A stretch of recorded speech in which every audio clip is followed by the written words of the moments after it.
7 Nightly News with Anne Fulwood.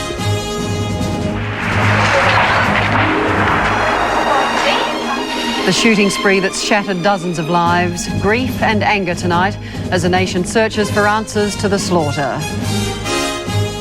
Good evening. All Australians tonight share the horror of the Port Arthur massacre. 35 people are dead, 18 are injured. Police have now named the mass murderer. He is 28-year-old Martin Bryant, a local man believed to be intellectually handicapped. He's in Royal Hobart Hospital tonight, suffering burns to his upper body after running from the guest lodge that he set alight. Less than 36 hours after the massacre at Port Arthur, and the first of the names of those slaughtered are being released. Among them, 55-year-old Mervyn Howard and his wife Mary from the tiny village of Dunstown near Ballarat in central Victoria. Well respected in the local community, they were avid churchgoers. He was the secretary of the Ballarat Football League for 14 years. They leave behind 5 children. Tonight, Mervyn and Mary's killer lies under police guard in Royal Hobart Hospital, the same hospital in which many of his victims are still being treated. Shortly after lunch yesterday, 28-year-old Martin Bryant systematically mowed down tourists at Port Arthur. 32 were dead by the time he reached the Seascape Guest Lodge, a bed and breakfast 5 kilometres north of the penal colony. Its 2 owners were held hostage, along with a third man earlier forced into the boot of a BMW. The car was later set alight. The gunman, who was armed with several high-powered rifles, continued to shoot at police. They tried to negotiate with him until his phone battery ran out. Our principle at the moment is to keep the house isolated and the people in it contained within the site. And we're hoping to open negotiations again. They've broken down because of some technical problems. Special Operations Police surrounded the house, lying in wait until dawn. Then at 8 a.m, the seascape burst into flames. The upstairs portion of it is on fire, and there are flames coming from partly down on the lower level, on part of it. It's starting to slowly spread, I understand.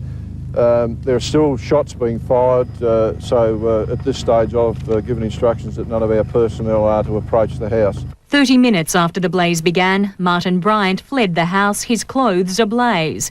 He was arrested on the spot. His hostages could not escape the flames. A person has been taken into police custody, conveyed to the Royal Hobart Hospital, suffering from burns, no gunshot wounds. The killer was taken by ambulance to Hobart Hospital, under police guard and with his head covered.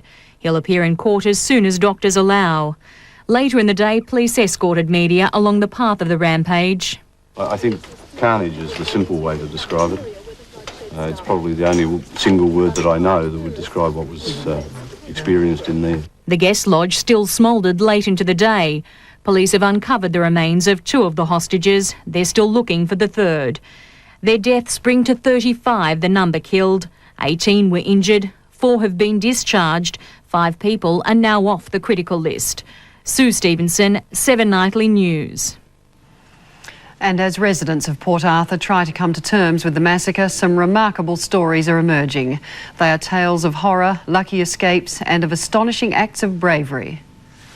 With the dead outnumbering the survivors 2 to 1, there aren't many who can tell police exactly what happened at Port Arthur yesterday. Those who can have told of how they'll be haunted by their narrow escapes. Hobart woman Karen Jones said tourists thought the sound of gunfire was part of some historic reenactment at the infamous penal settlement. It was just like a cannon going off. We thought it was all part of the show. We were going down to check out what was going on, you know. We thought it might have been a little bit of extra on the side, so like you get the tours around there, and we thought, well, they were letting off cannons. And her boyfriend, Philip Milburn, says the shooting was not as random as initially reported. I mean, if we walked past him and we went the other way and he went to the shop, I think, well, if he got out of the car and started shooting straight away, well, we might have been the first, maybe.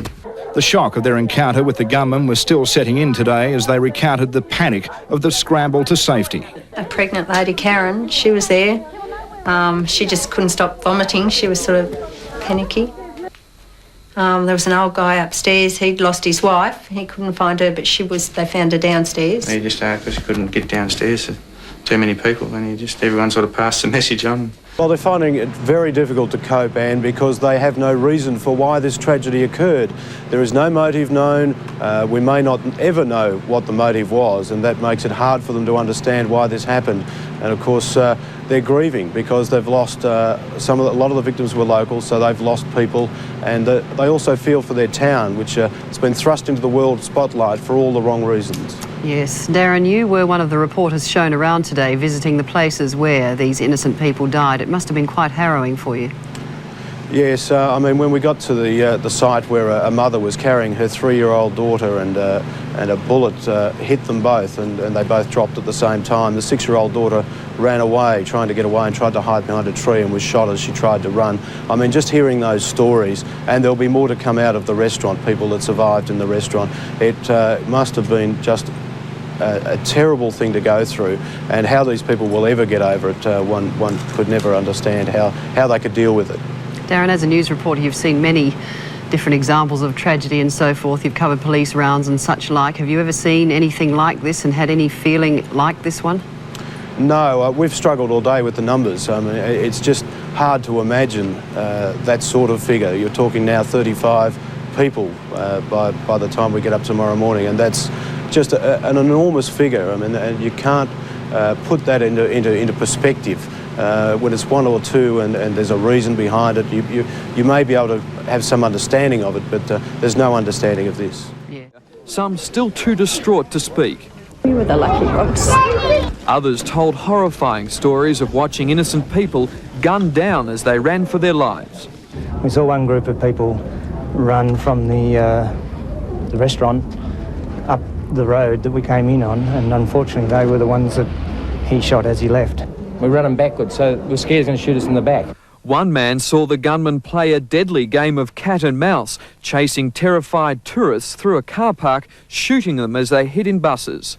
Shot people in the bus, went out of the bus, chased people. The worst part, I felt, one of the worst parts was he chased people around the bus.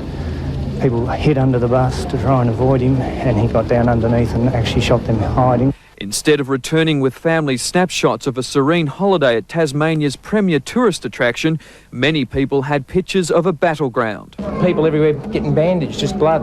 I looked through the window and I saw this lady on the floor, just covered in blood. Counselling booths were set up at some airports to help survivors cope with the trauma. Mike Amor, 7 Nightly News. The massacre has again renewed the debate over gun laws. Prime Minister John Howard says he will push for a national gun register when he meets with federal and state police ministers next month. These are the weapons of destruction that are all too easily available in Australia.